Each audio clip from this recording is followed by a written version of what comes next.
de Jane Austen. Partie 2, chapitre 10. Son oncle et ses deux tantes étaient dans le salon lorsque Fanny descendit. Pour lui, elle était un sujet intéressant. Et il voyait avec plaisir l'élégance générale de son allure. La correction et la justesse de sa toilette étaient les seules choses qu'il se permit de commenter en sa présence. Mais quand elle eut quitté la pièce, il parla de sa beauté, avec une louange fort décidée. « Oui, dit lady Bertram, elle paraît très bien. Je lui ai envoyé madame Chapman. »« Elle est jolie, oh oui, s'écria madame Norris. Elle a de bonnes raisons d'être jolie avec tous ses avantages, élevée dans cette famille comme elle l'a été, avec tout le bénéfice du spectacle des manières de ses cousines. Songez un peu, cher Sir Thomas, quels avantages extraordinaires nous avons pu lui procurer. Précisément la robe que vous avez remarquée est un de vos généreux dons lorsque la chère madame Rushworth s'est mariée. Que serait-elle devenue si vous ne l'aviez prise par la main ? Sir Thomas n'en dit pas plus, mais les yeux des jeunes gens lui assuraient qu'il pourrait revenir sur ce sujet avec plus de succès après le départ de ces dames. Fanny vit qu'elle plaisait à tous, et de se savoir à son avantage la rendit plus jolie encore. Des raisons variées la rendaient heureuse, et bientôt elle le serait encore plus, car en quittant la pièce avec ses tantes, Edmond, qui tenait la porte ouverte, dit, comme elle passait près de lui: « Tu dois danser avec moi, Fanny. Tu dois me garder de danse, n'importe lesquelles, celles que tu préfères, excepté la première. » Elle n'eut plus rien à souhaiter. Jamais elle n'avait été dans un état aussi parfait. La joie de son cousin en prévision du jour du bal ne la surprenait plus. À présent, elle exerçait ses pas dans le salon aussi longtemps qu'elle était à l'abri des remarques de sa tante Norris, complètement absorbée dans un nouvel arrangement du feu préparé par le butler et qui faisait honneur à son travail. Une demi-heure passa, qui en d'autres circonstances aurait été au moins languissante, mais le bonheur de Fanny se maintint. Elle n'avait qu'à penser à sa conversation avec Edmond. Et qu'était l'agitation de madame Norris ? Qu'étaient les bâillements de lady Bertram ? Les messieurs les rejoignirent et bientôt commença la douce attente d'un équipage, quand une atmosphère d'aise et d'enjouement se fut diffusée.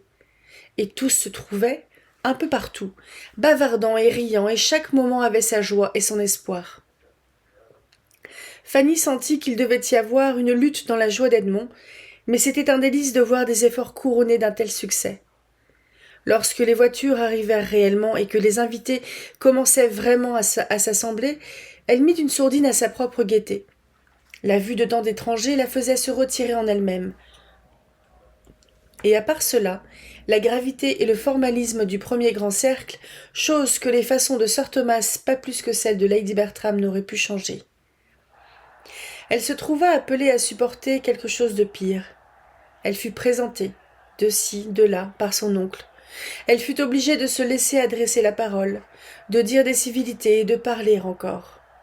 Ceci fut un dur devoir. Elle n'avait jamais été appelée à cela, sans regarder William qui se promenait à l'aise à l'arrière-plan de la scène, et elle désirait être avec lui. L'entrée des Grant et des Crawford fut un moment favorable. La raideur de la réunion disparut bientôt, devant leurs manières aisées et leur intimité. De petits groupes se formèrent, et tous se sentirent plus à l'aise. Fanny sentit l'avantage et aurait été de nouveau tout à fait heureuse si elle avait pu empêcher ses yeux d'errer d'Edmond à mademoiselle Crawford. Elle était toute beauté. Et que put être la fin de cela ? Ses propres songeries furent arrêtées quand elle aperçut M. Crawford devant elle, et ses pensées furent conduites dans une autre voie, lorsqu'il lui demanda presque instantanément les 2 premières danses. Son bonheur à cette occasion était très à la mortale. Être assurée d'un partenaire était très essentiel, car le moment de danser approchait sérieusement, et elle connaissait si peu ses propres droits qu'elle croyait que si M. Crawford n'était pas venu la demander, elle eût été la dernière à être recherchée, et qu'elle n'aurait trouvé un partenaire qu'après une série d'enquêtes, de va-et-vient et d'interventions, ce qui eût été terrible. Mais en même temps, il y avait quelque chose dans sa façon de la demander qu'elle n'aimait pas. Et elle vit ses yeux se poser un instant sur son collier, avec un sourire. Enfin, elle vit qu'il sourit, ce qui la fit rougir. Elle se sentit perdue. Et bien qu'il n'y eût pas de second regard pour la troubler, et que cet objet semblât n'être que tranquillement agréable, elle ne put surmonter son embarras, qui s'accrut du fait qu'elle pensait qu'il l'avait remarqué, et elle ne put se donner une attitude avant qu'il ne se tournât vers quelqu'un d'autre. Alors elle put jouir de la pure satisfaction d'avoir un partenaire volontaire, assuré pour le commencement du bal. Lorsque la compagnie se dirigea vers la salle du bal, elle se trouva pour la première fois près de mademoiselle Crawford, dont les yeux et les sourires furent dirigés plus directement et d'une façon moins équivoque que ceux de son frère, et elle se mit à en parler.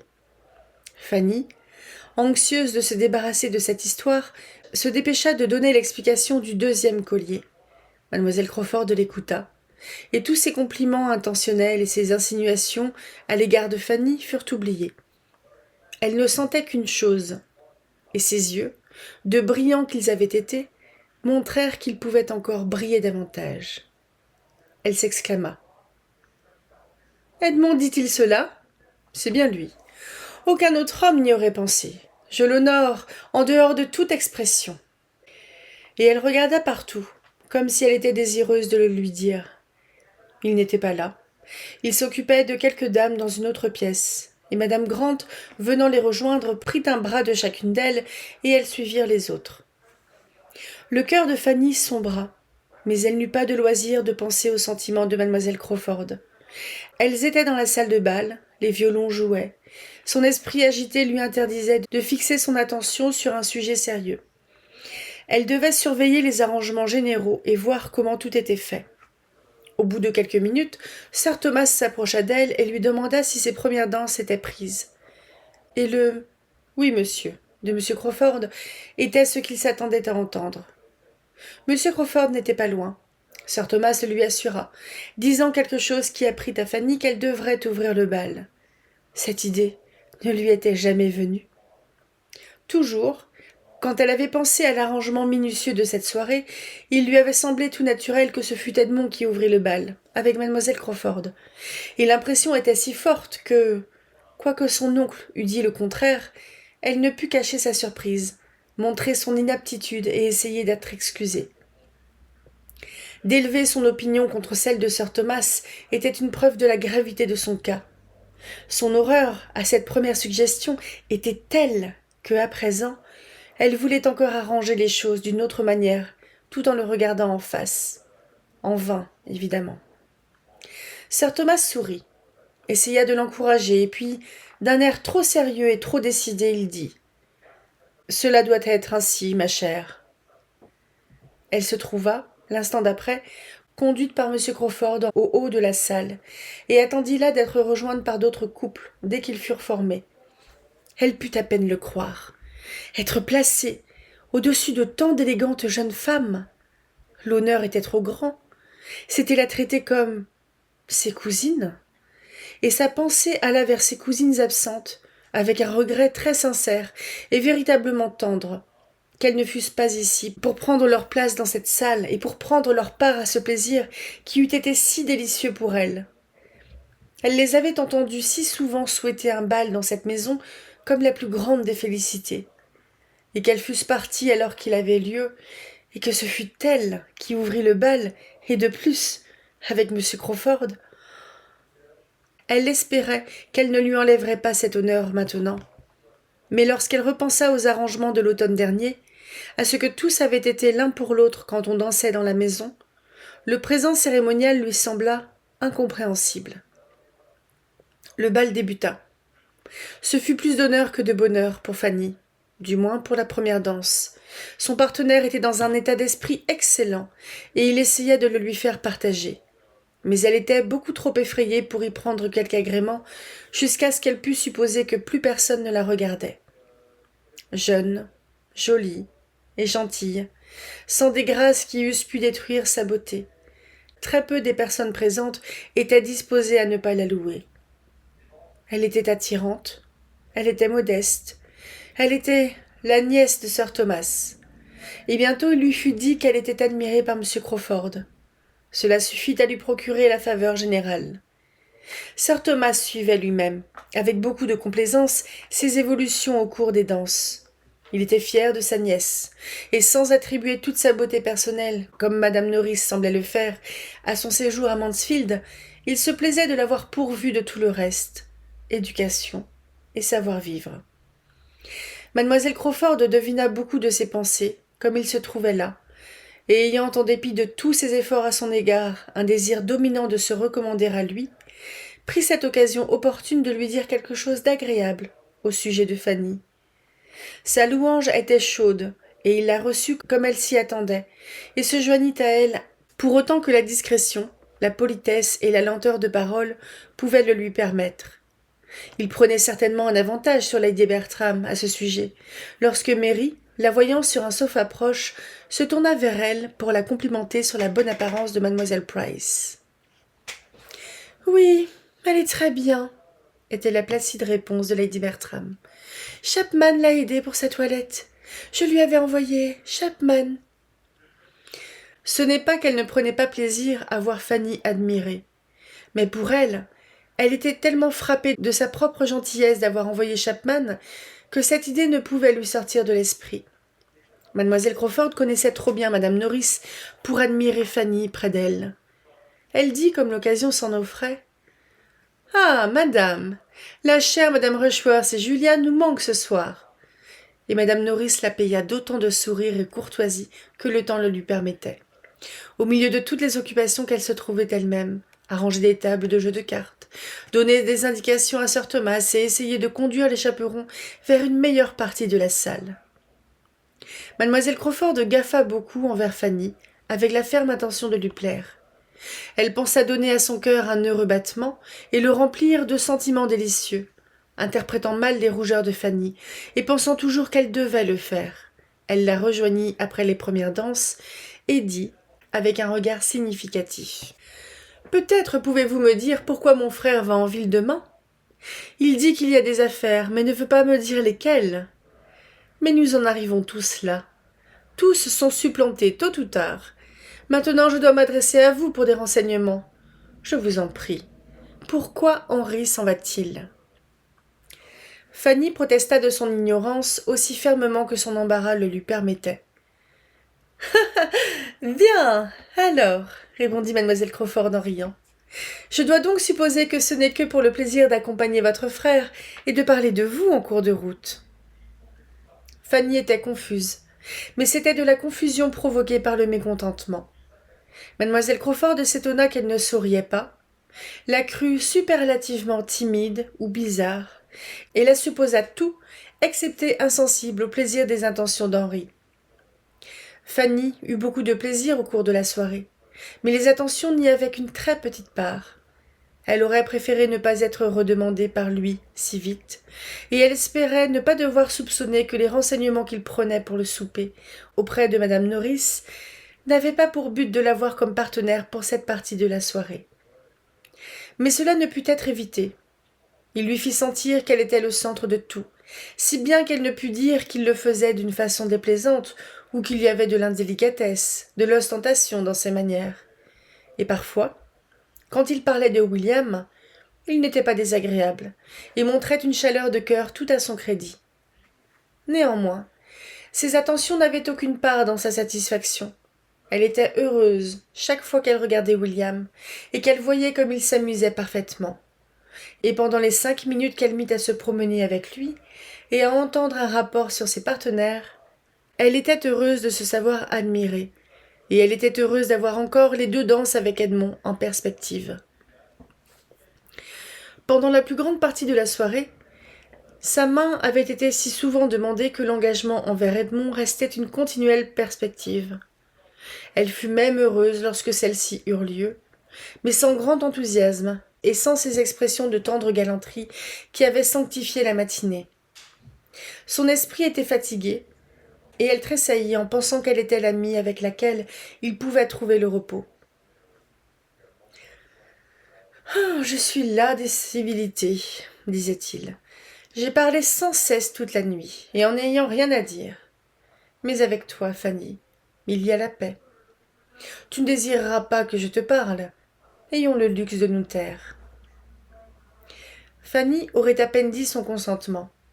Une tristesse provenant probablement des mêmes sentiments que ce matin, devait être respecté, et ils dansèrent ensemble dans une si sobre tranquillité que tous les spectateurs durent croire avec satisfaction que sir Thomas n'avait pas élevé une épouse pour son jeune fils. La soirée apporta peu de plaisir à Edmond. Mademoiselle Crawford avait été très en train lorsqu'ils dansèrent ensemble au début. Ce n'était pas sa joie qui put lui donner du confort, au contraire. Et par la suite, car il se trouvait porté à la rechercher encore, elle le peina profondément par la manière dont elle parla de la profession à laquelle il était sur le point d'appartenir. Ils avaient parlé, et il s'était tu. Il avait raisonné, elle avait ri, et ils s'étaient séparés par la suite, après toutes ces vexations mutuelles. Fanny, qui ne pouvait complètement s'empêcher de les observer, avait vu assez pour jouir d'une satisfaction tolérable. C'était barbare d'être contente, alors qu'Edmond souffrait. Lorsque ces 2 danses avec lui furent terminées, son désir et sa force pour d'autres danses étaient très près d'être épuisés, et sir Thomas, qui l'avait vue à bout de souffle et la main à son côté, donna des ordres pour qu'elle s'assît définitivement. À ce moment, M. Crawford arriva. « Pauvre Fanny !» s'écria William, venant bavarder avec elle un moment. « Comme elle est vite fatiguée, et la fête vient de commencer. J'espère qu'on continuera encore ces 2 heures. Comment peux-tu être si vite fatigué ?»« Si vite, mon bon ami, » dit sir Thomas, sortant sa montre avec les précautions d'usage. « Il est 3 heures, et votre sœur n'est pas habituée à vivre à un tel rythme. »« Eh bien, Fanny, tu ne te lèveras pas demain avant mon départ. Dors aussi longtemps que tu peux, et ne t'occupe pas de moi. »« Oh, William ! Eh bien, quoi ? Pensait-elle se lever avant que vous ne partiez ? » ?»« Oh oui, monsieur !» s'écria Fanny, en se levant précipitamment de sa chaise pour être plus près de son oncle. « Je dois me lever et déjeuner avec lui. Ce sera la dernière fois, vous le savez, le dernier matin. »« Il vaudrait mieux que vous ne le fassiez pas. Il doit avoir déjeuné et être parti à 8h30. Monsieur Crawford, je pense que vous passerez le prendre aussi ?» Fanny était trop pressante et avait trop de larmes dans les yeux pour qu'il refusât, et cela se termina par un gracieux « bien, bien », qui était une permission. « Oui, 8h30, dit Crawford à William, et je serai ponctuel, car je n'ai pas de gentilles sœurs qui se lèvent pour moi. » Et il dit plus bas à Fanny, « Je n'aurai qu'une maison désolée à fuir. Votre frère trouvera mes idées au sujet du temps différentes des siennes demain. » Après quelques instants de réflexion, sir Thomas demanda à Crawford de se joindre au déjeuner matinal dans cette maison-ci, plutôt que de manger seul. Il serait levé également. L'avidité avec laquelle l'invitation fut acceptée le convainquit que ses soupçons, qui s'étaient affirmés au cours du bal, étaient fondés. M. Crawford était amoureux de Fanny. Sa nièce, par contre, ne le remercia pas pour ce qu'il venait de faire. Elle avait espéré avoir William pour elle seule ce dernier matin. Ça aurait été une grande indulgence. Mais bien que ses vœux eussent été détruits, il n'y avait pas un murmure en elle. Au contraire, elle était tellement habituée qu'on ne s'occupa jamais de ses désirs, que rien ne se passa comme elle l'aurait souhaité, qu'elle était étonnée d'avoir encore obtenu un petit succès, et elle s'en réjouissait. Peu après, sir Thomas, intervenant encore, lui conseilla d'aller se coucher. Conseiller fut le terme employé, mais c'était un conseil de pouvoir absolu, et elle n'eut qu'à se lever, et avec les adieux très cordiaux de M. Crawford, à s'en aller tranquillement, comme la lady de Brenham Hall, one moment and no more, pour voir la scène heureuse et jeter un dernier regard aux 5 ou 6 couples, qui étaient encore pleins d'entrain, et puis monter lentement l'escalier principal, poursuivi par l'incessante danse campagnarde, fiévreuse d'espoir et de crainte, les pieds douloureux, fatigués, agités, mais trouvant que, malgré tout, un bal était délicieux. En la revoyant de telle façon, sir Thomas ne pensait peut-être pas uniquement à sa santé. Il se pouvait qu'il jugeât que M. Crawford était resté suffisamment longtemps près d'elle, et il put aussi l'avoir recommandée comme épouse, en montrant combien elle était docile.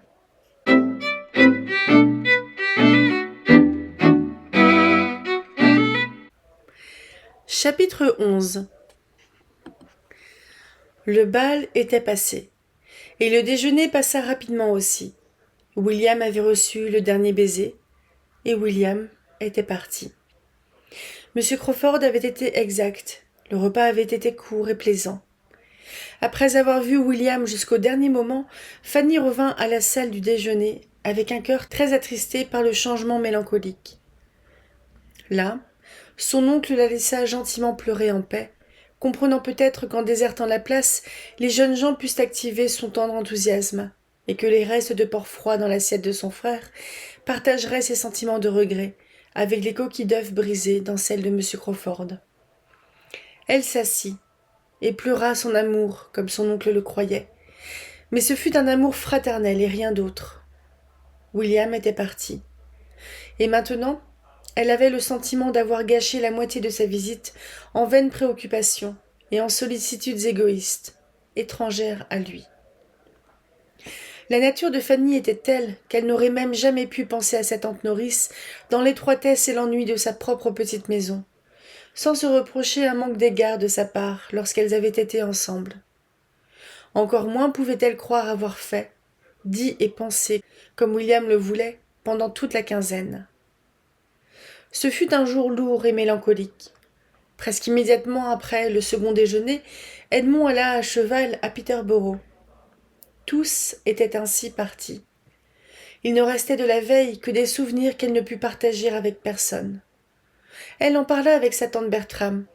Elle devait parler du bal avec quelqu'un, mais celle-ci avait remarqué si peu, et avait si peu de curiosité, que ce fut un travail ardu.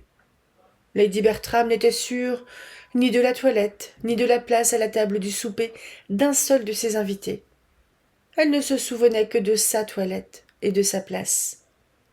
Elle ne put se rappeler ce qu'elle avait entendu des demoiselles Maddox, ou de ce que Lady Prescott avait remarqué chez Fanny.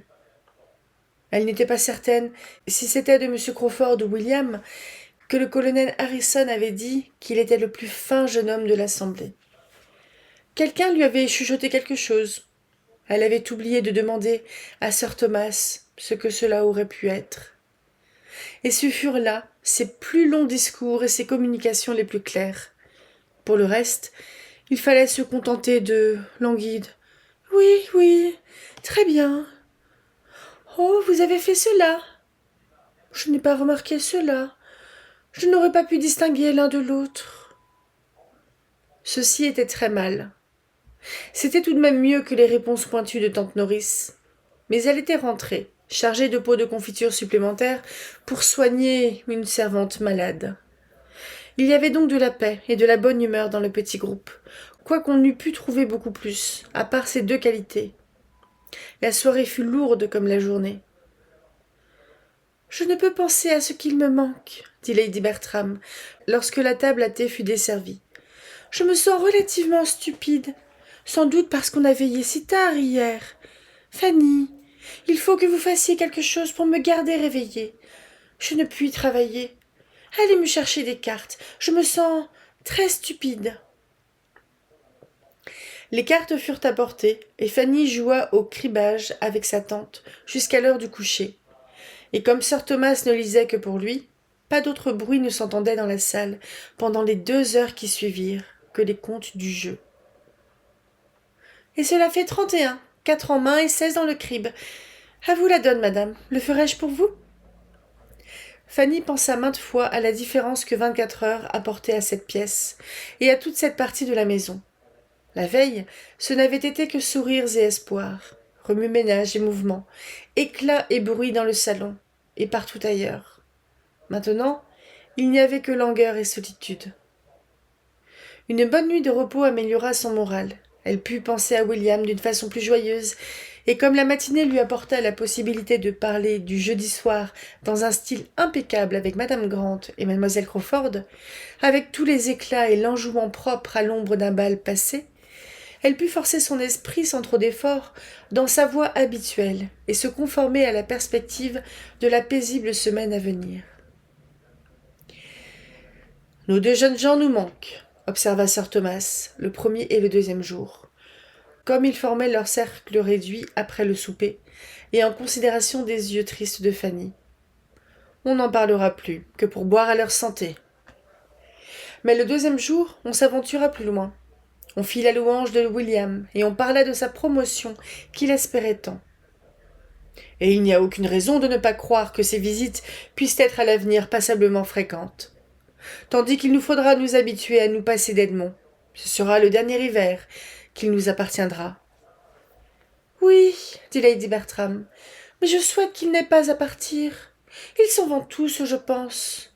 J'aimerais qu'ils restassent tous à la maison. Ce souhait s'adressa plus spécialement à Julia, qui avait justement écrit pour demander la permission d'aller en ville avec Maria. Et sir Thomas crut qu'il était préférable pour chacune des sœurs que la permission fût accordée.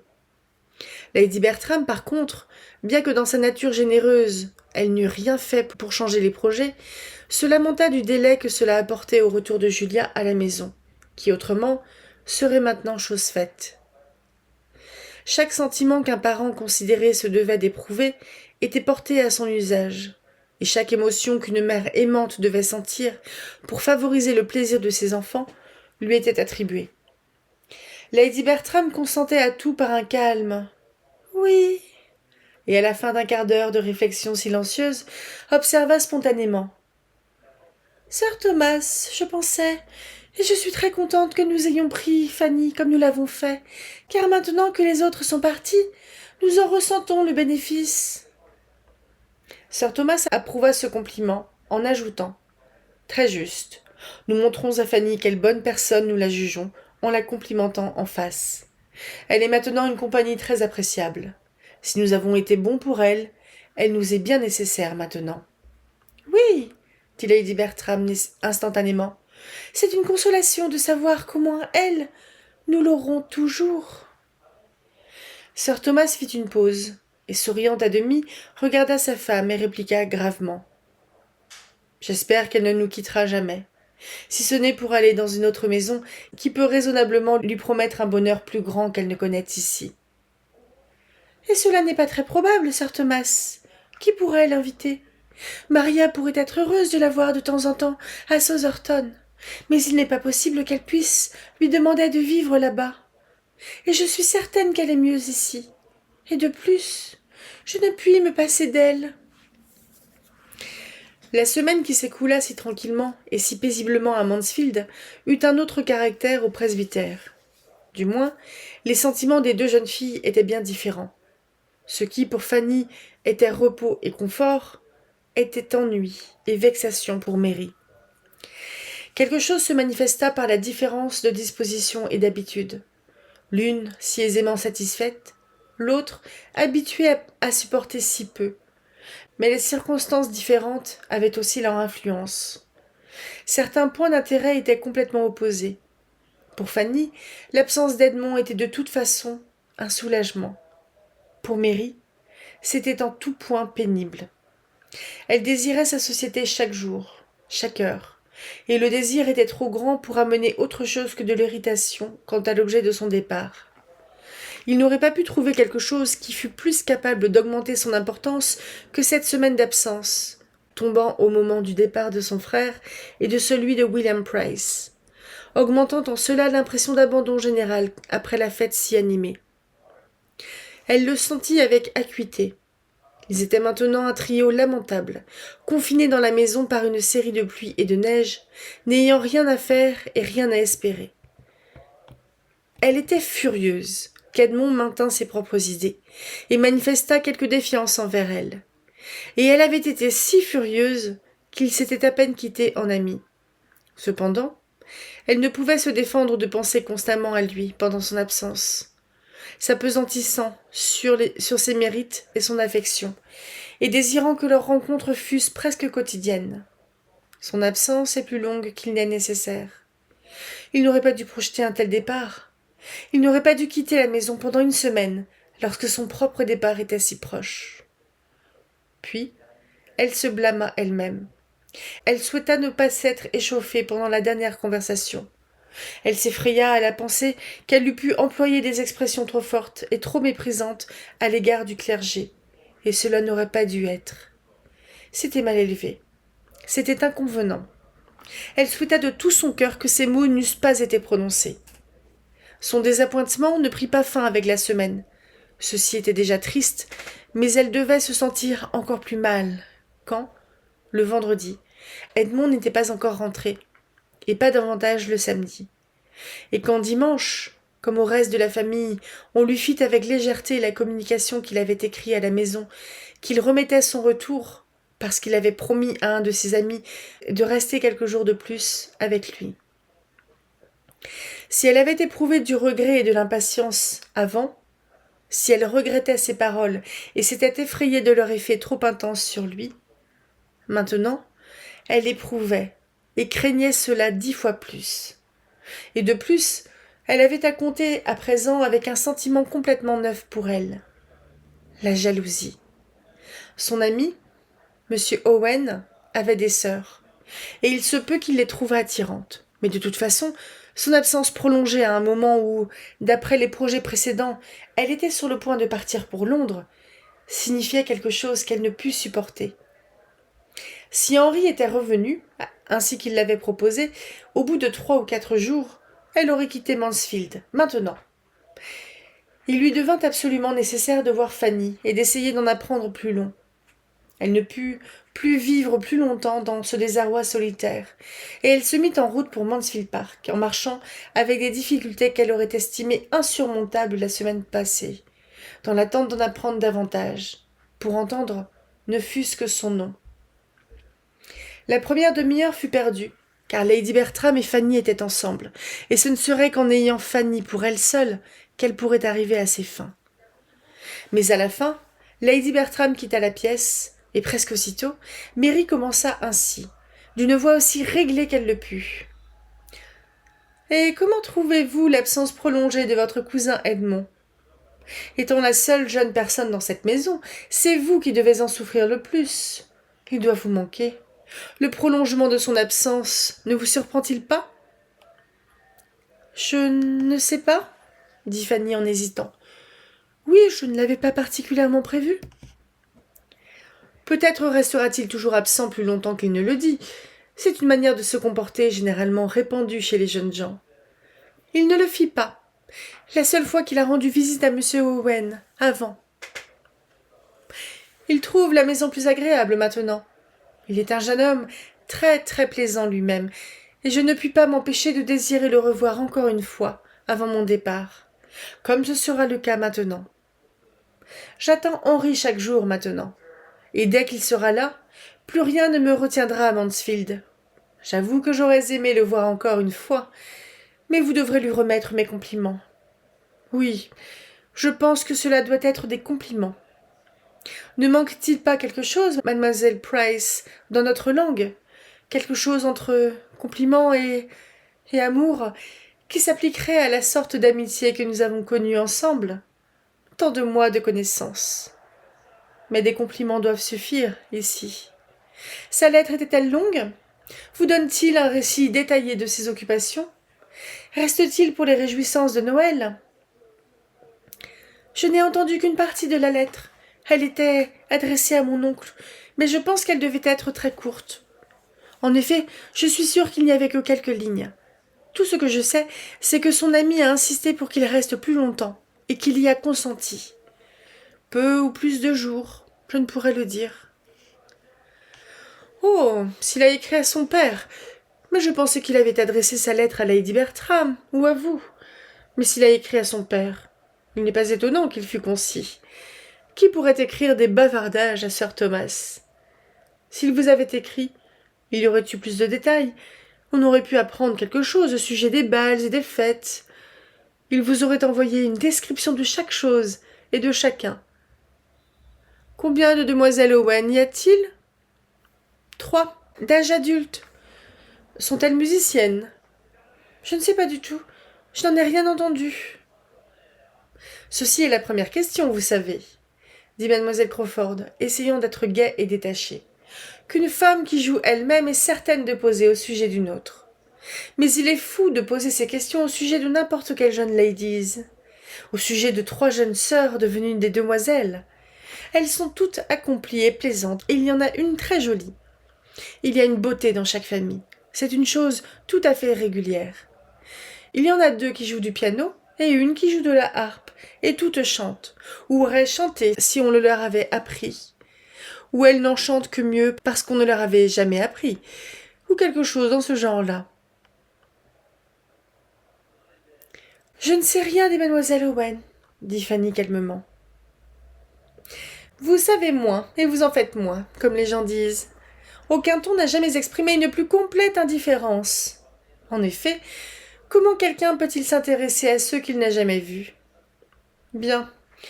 Quand votre cousin reviendra, il trouvera Mansfield très tranquille.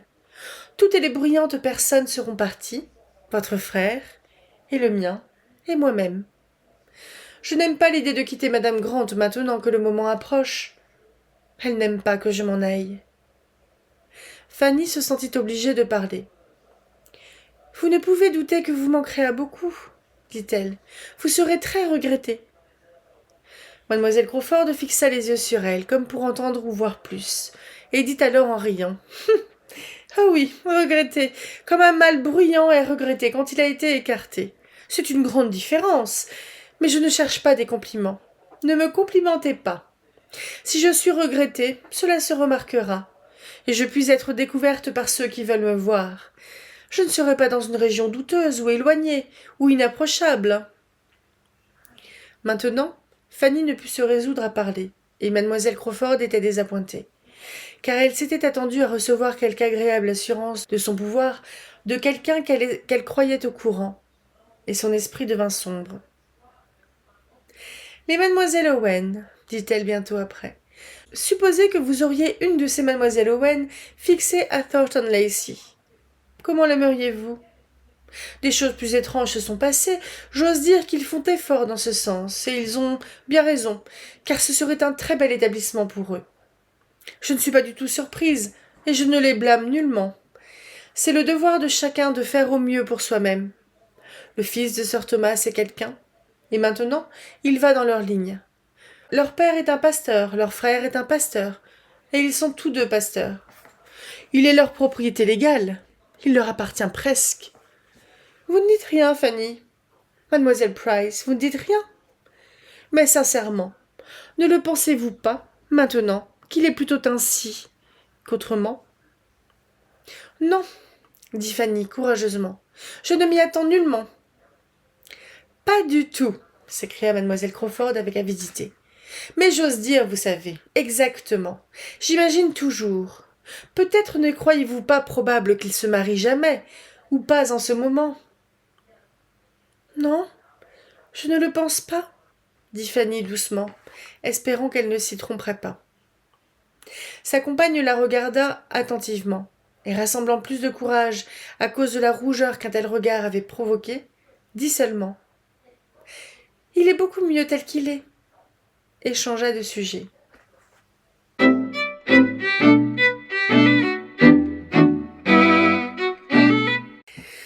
Chapitre 12.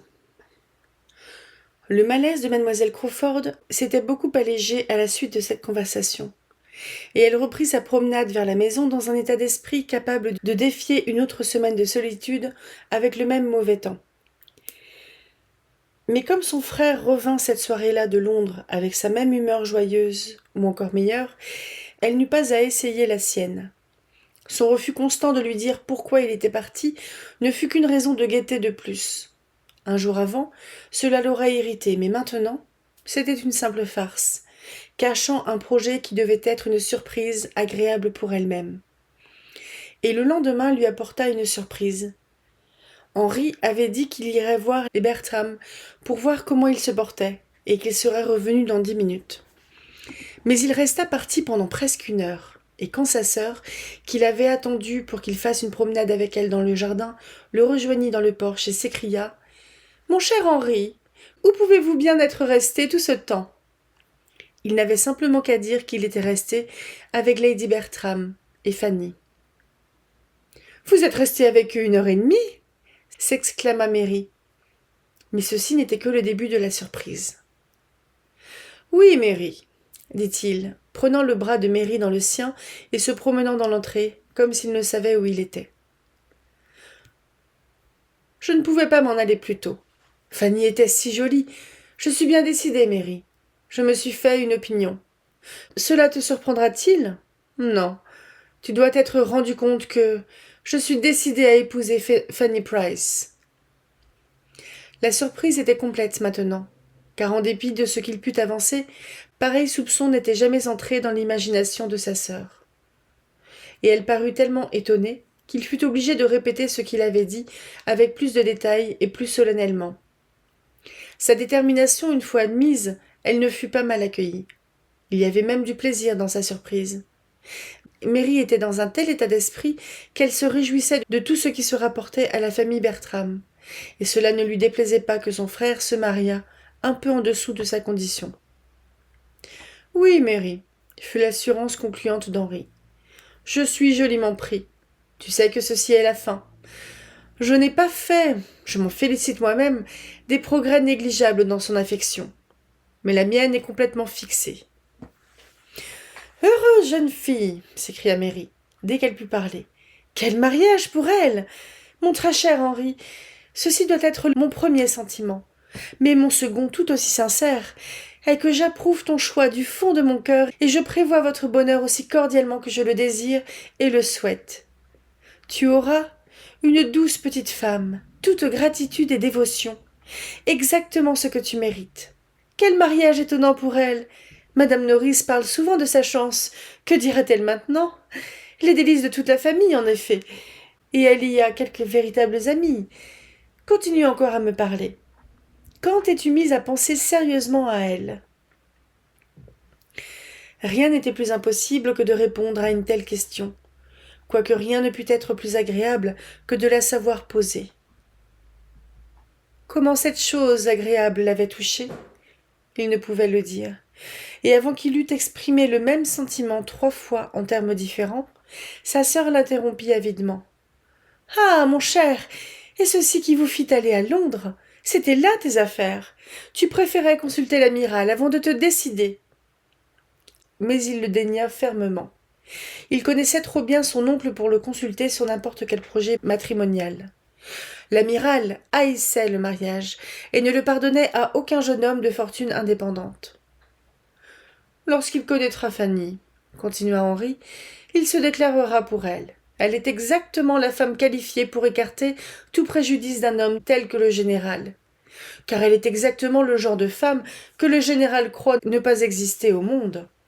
Elle est justement l'impossibilité qu'il décrivait. Si, en effet, il avait suffisamment de délicatesse de langue pour esquisser ses propres idées. Mais avant que cela ne soit absolument fixé au-delà de tout changement, il ne saura rien de l'affaire. Non, Mary, tu t'es bien trompée. Tu n'as pas encore découvert mes affaires. Bien, bien, je suis satisfaite. Je sais maintenant à qui elles ont rapport. Je ne suis pas pressée pour le reste. Fanny Price. Merveilleux, très merveilleux. Que Mansfield a dû faire beaucoup pour que tu aies réalisé ton destin ici, à Mansfield. Mais tu as tout à fait raison. Tu n'aurais pu choisir mieux. Il n'y a pas de meilleure fille au monde, et tu n'as pas à désirer la fortune. Et pour ce qui est de ses relations, elles sont mieux que bonnes. Les Bertram sont certainement parmi les premiers du pays. Elle est la nièce de Sir Thomas Bertram. C'est tout ce qu'il te faut pour le monde. Mais continue, continue. Raconte-moi davantage. Quels sont tes projets? Connaît-elle son propre bonheur? Non. Qu'attends-tu? Je n'attends plus que l'occasion, Mary. Elle n'est pas comme ses cousines, mais je pense que je ne la demanderai pas en vain. Oh non, tu ne peux pas. Serais-tu même moins plaisant, en supposant qu'elle ne t'aime pas déjà? De quoi, de toute façon, je doute peu. Tu pourrais être rassuré. De toute mon âme, je ne pense pas qu'elle l'épouserait sans amour. C'est-à-dire que s'il existe une jeune fille capable de ne pas être influencée par l'ambition, je puis supposer que c'est elle. Mais demande-lui de t'aimer, elle n'aura jamais le cœur de refuser. Dès que son avidité put rester silencieuse, il fut aussi heureux de raconter qu'elle d'écouter. Et une conversation suivit aussi intéressante pour elle que pour lui-même, quoiqu'il n'eût rien d'autre à raconter que ses propres sensations, rien sur quoi s'appuyer que les charmes de Fanny. La beauté de figure et la silhouette de Fanny, la grâce de ses manières, la bonté de son cœur en étaient les thèmes inépuisables. La gentillesse, la modestie et la douceur de son caractère furent chaudement développées. Cette douceur, qui est une partie si essentielle de la nature de chaque femme dans le jugement d'un homme, que même lorsqu'il aime parfois là où il n'y en a pas, il ne peut jamais la croire absente. Il aurait de bonnes raisons de louer son caractère et d'avoir confiance en lui. Il l'a vu souvent mis à l'épreuve. Y avait-il un membre de la famille, excepté Edmond, qui n'eût pas d'une façon ou d'une autre continuellement éprouvé sa patience et son indulgence? Ses affections étaient solides. La voir avec son frère, qu'est-ce qui pourrait prouver plus délicieusement que la chaleur de son cœur égalait sa gentillesse? Qu'est-ce qui pourrait être plus encourageant pour un homme qui a son amour en vue? Puis, sa compréhension rapide et claire était au-delà de tout soupçon, et ses manières étaient le miroir de son propre esprit modeste et élégant. Et ceci n'était pas tout. Henry Crawford avait trop de bon sens pour ne pas sentir l'importance de bons principes dans sa femme. Bien qu'il fût trop peu accoutumé aux réflexions sérieuses pour les connaître par leur propre nom. Mais quand il disait qu'elle avait une telle constance et une telle régularité de conduite, une notion si élevée de l'honneur et une telle constance, une telle observance du décorum, la meilleure garantie pour tout homme aussi intègre que lui, il exprimait ce qui était inspiré par la connaissance qu'elle était pourvue de bons principes et de foi religieuse. « Je pourrais si complètement avoir confiance en elle, dit-il, et c'est cela que je veux. » Pensant comme elle le faisait, réellement, que son opinion au sujet de Fanny Price était à peine au-delà de ses mérites, sa sœur put se réjouir de ses prévisions. « Plus j'y songe, s'écria-t-elle, plus je suis convaincue que tu agis très bien. Et quoique je n'eus jamais choisi Fanny Price comme la jeune fille la plus capable de t'attacher, je suis persuadée qu'elle est précisément la personne qui convienne pour te rendre heureux. Ton méchant projet contre sa paix s'est transformé en une pensée adroite. Tous les deux, vous y trouverez votre bien. » C'était mal, très mal de ma part contre une telle créature, mais je ne la connaissais pas alors, et elle n'aurait jamais aucune raison de regretter l'heure qui me la fit connaître.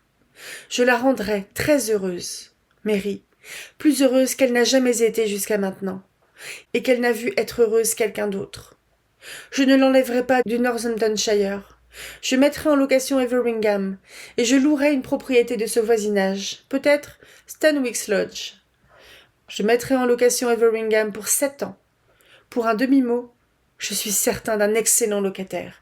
Je pourrais citer 3 personnes qui prendraient sur mes propres termes et qui m'en remercieraient. « Ah !» s'écria Mary. « Vous fixez dans le Northamptonshire. Voilà qui est plaisant. Nous serions tous ensemble. » Quand elle eut prononcé ces paroles, elle se ressaisit et souhaita ne pas les avoir prononcées. Mais il n'était pas nécessaire d'être confuse, car son frère ne la voyait que comme l'habitant supposé du presbytère de Mansfield, et ne répondit que par la plus aimable invitation à sa propre maison, et pour affirmer son bon droit. « Tu dois nous donner la moitié de ton temps, » dit-il. « Je ne puis admettre que madame Grant ait un droit égal au mien et à celui de Fanny, car nous aurons tous les deux un droit sur toi. Fanny sera vraiment ta sœur. » Mary n'eut qu'à être reconnaissante, et donna toute assurance. Mais elle avait maintenant la très ferme intention de n'être l'hôte ni de son frère ni de sa sœur, pour d'autres longs mois encore. « Tu partageras ton année entre Londres et le Northamptonshire ? » ?»« Oui. »« Voilà qui est bien. Et à Londres, tu auras naturellement ta propre maison. Tu ne seras plus avec l'amiral. Mon très cher Henri, quel avantage pour toi de t'en aller de chez l'amiral avant que tes bannières ne soient blessées par la contagion des siennes, avant que tu n'aies contracté quelques-unes de ses opinions folles, ou avant que tu ne sois assis devant ton dîner comme si c'était la meilleure bénédiction de la vie. Toi, tu n'es pas sensible au gain, car son égard pour lui l'a rendu aveugle. Mais dans mon opinion, ton mariage précoce peut signifier ton salut. Te voir devenir comme l'amiral, en paroles, faits et gestes, regards, aurait brisé mon cœur. Bien, bien, nous ne pensons pas tout à fait de même ici. L'amiral a ses défauts, mais c'est un très brave homme et il a été plus qu'un père pour moi. Peu de pères m'auraient laissé suivre ma propre voie. C'est la moitié de ce qu'il a permis. Tu ne dois pas créer un préjudice chez Fanny contre lui. Il faut que je les fasse s'aimer. Mary se retint de dire ce qu'elle sentait, notamment qu'il ne pouvait y avoir deux personnes dont les caractères et les manières fussent moins concordantes. Le temps le lui montrerait, mais elle ne put taire cette réflexion au sujet de l'amiral.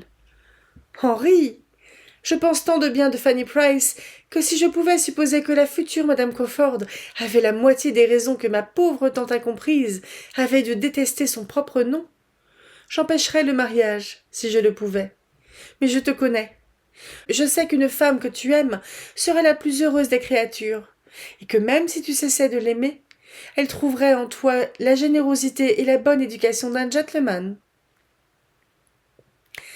L'impossibilité de ne pas faire tout au monde pour rendre Fanny Price heureuse, ou de cesser d'aimer Fanny Price, lui dictait une réponse éloquente. « Si tu l'avais seulement vue ce matin, Mary, continua-t-il, s'occupant avec tant d'ineffable douceur et de patience de toutes les demandes stupides de sa tante, travaillant avec et pour elle, le teint avivé comme elle se penchait sur l'ouvrage, puis retournant à sa chaise pour tenir une note qu'on l'avait engagée à écrire pour rendre service à cette stupide femme, et tout ceci avec une gentillesse modeste, comme s'il était tout naturel qu'elle n'ait jamais un moment à elle.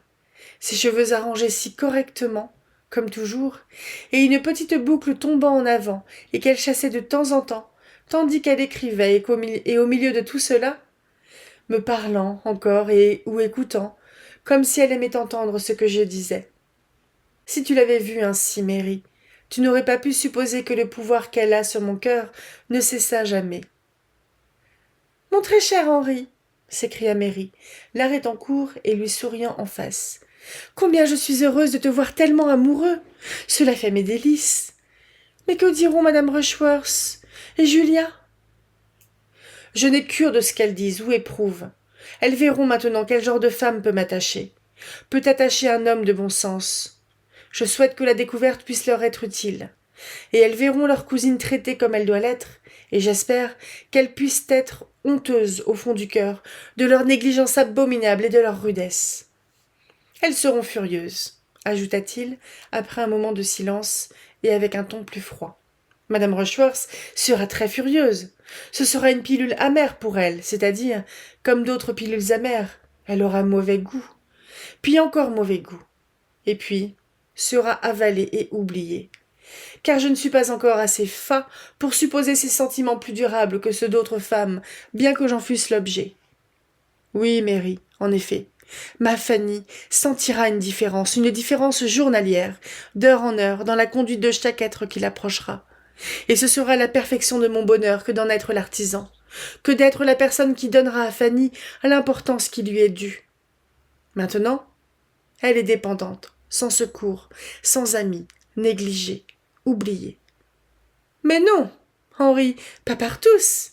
Elle n'est pas oubliée par tous. Elle n'est pas sans amis. Elle n'est pas oubliée. Son cousin Edmond ne l'oublie jamais. Edmond, c'est vrai. Je crois qu'il est, en général, gentil pour elle. Et Sir Thomas l'est aussi, à sa façon. Mais c'est la façon d'un oncle riche, supérieur, verbeux et arbitraire. Que peuvent faire Sir Thomas et Edmond ensemble? Que font-ils pour son bonheur, pour son confort, son honneur et sa dignité, en comparaison de ce que je ferais?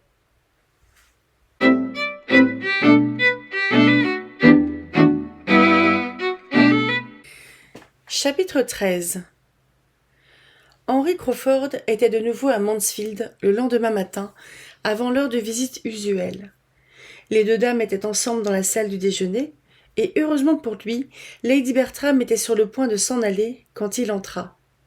Elle était presque à la porte, et ne désirant d'aucune manière prendre tant de peine pour rien, après une réception courtoise et une courte phrase à propos de ce que l'on attendait, s'en alla en disant à une servante « Faites-le savoir à Sir Thomas. » Henri, plus que joyeux qu'elle partît, salua et la regarda partir, et sans perdre un moment, se tourna instantanément vers Fanny, et prenant quelques lettres, dit avec un air très animé.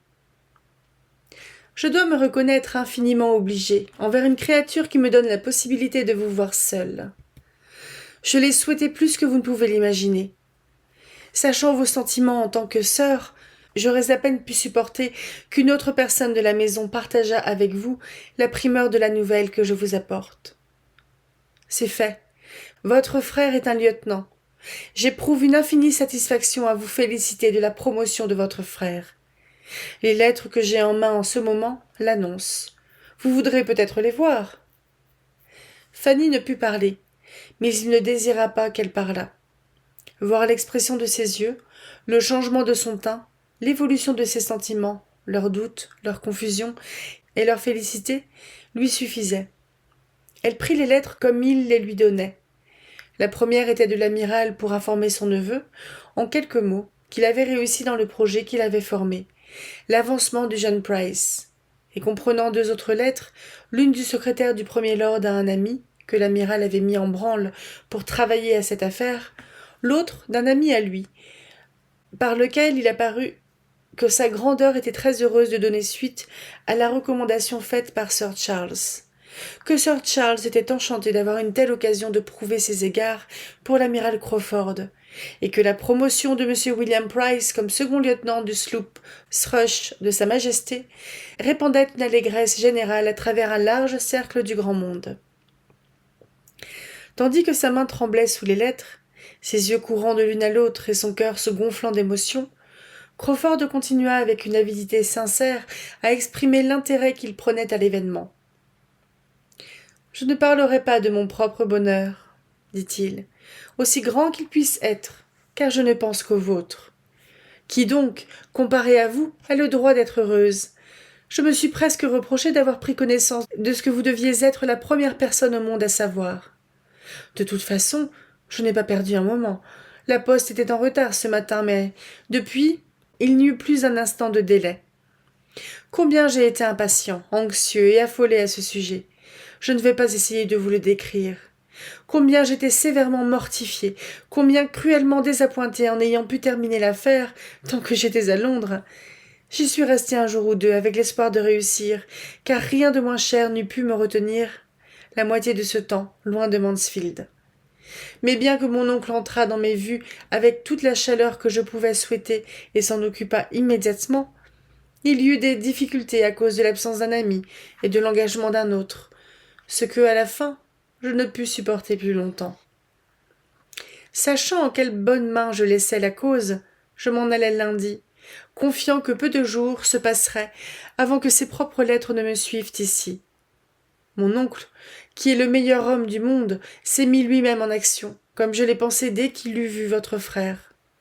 Il était enchanté de lui. Je ne me serais pas permis, hier, de dire combien il était enchanté, ou de répéter la moitié de ce que l'amiral a dit à sa louange. Je l'ai différé, jusqu'à ce que sa louange apparût comme étant celle d'un ami, et aujourd'hui, nous le voyons. Maintenant je puis dire que même moi, je ne pourrais pas souhaiter que William Price pût exciter un plus grand intérêt, ou être suivi par des vœux plus vrais et une recommandation plus haute que ceux que mon propre oncle lui a accordés, après la soirée qu'ils ont passée ensemble. « Ceci a-t-il été votre besogne, alors » s'écria Fanny.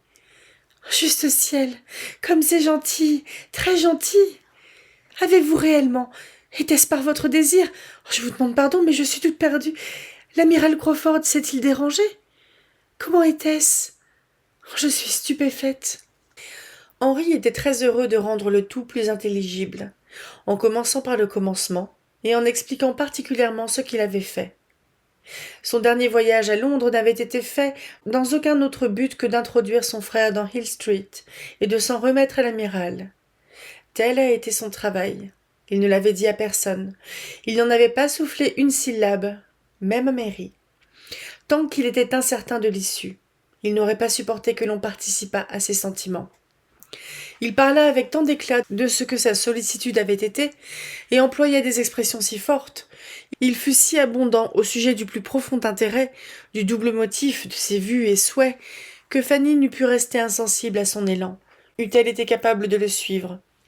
Mais son cœur était si plein, et ses sens si étonnés, qu'elle ne put écouter qu'imparfaitement, même ce qu'il racontait de William, et dire seulement, lorsqu'il faisait une pause: « Combien c'est aimable! C'est très aimable! Oh, monsieur Crawford, nous vous sommes obligés, infiniment! Cher, Très cher William. Elle se leva d'un bond, se dirigea précipitamment vers la porte en s'écriant « Je veux aller chez mon oncle.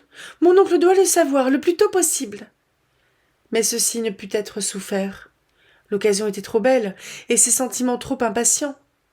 Il était immédiatement derrière elle. Elle ne devait pas partir.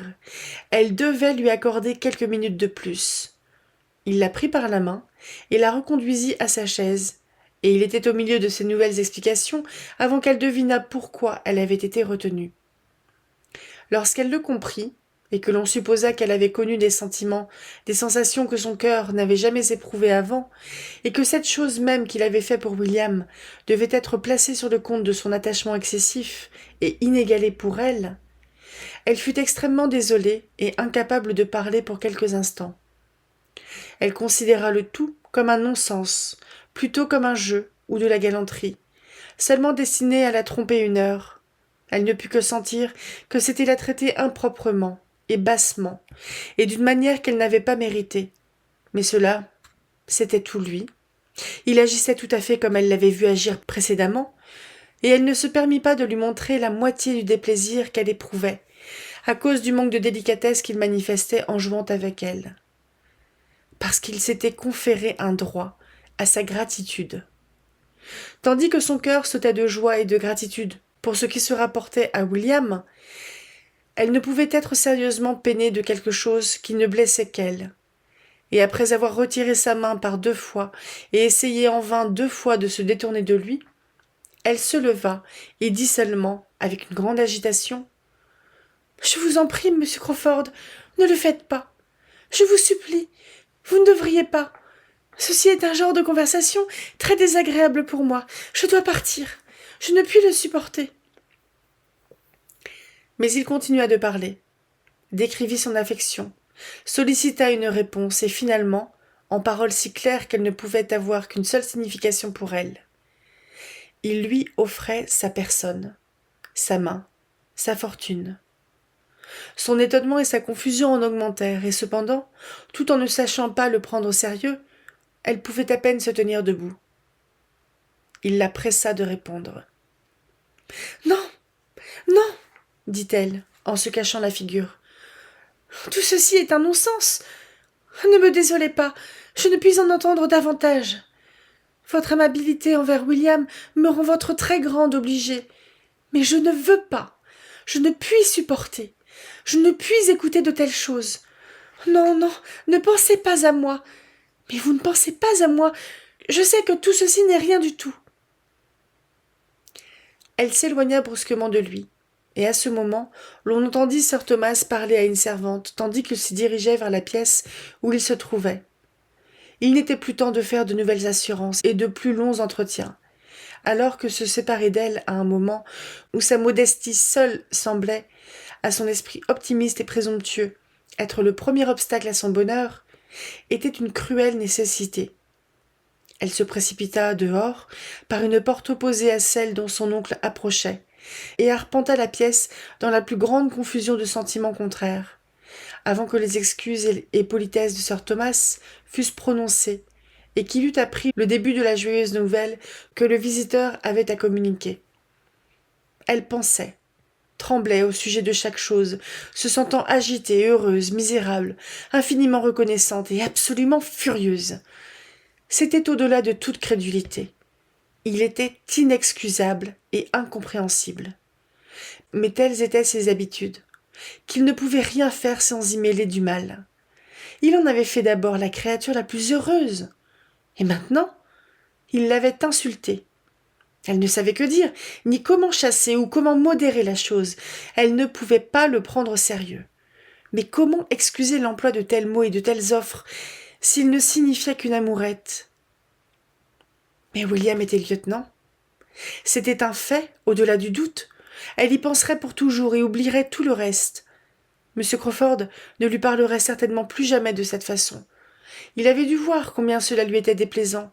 Et dans ce cas, combien elle lui serait reconnaissante pour son amitié envers William. Elle ne dépasserait pas la pièce est au-delà de la cage d'escalier, avant de s'être assurée que M. Crawford avait quitté la maison. Mais quand elle fut convaincue de son départ, elle était avide de descendre, de rejoindre son oncle et d'avoir tout le bonheur de sa joie, ainsi que de la sienne propre, et tout le bénéfice de son information ou de ses conjectures quant à l'avenir de William. Sir Thomas était aussi joyeux qu'elle pouvait le désirer, très aimable et communicatif. Et elle eut avec lui une conversation si réconfortante au sujet de William qu'elle éprouvait le même sentiment que si rien ne s'était passé qui eût pu la vexer, jusqu'au moment, vers la fin, où elle découvrit que M. Crawford était invité à dîner ce même jour. Ceci était très déplaisant, car même s'il avait la force de ne pas penser à elle, il serait déplorable pour elle de le revoir si vite. Elle s'efforça de se dominer.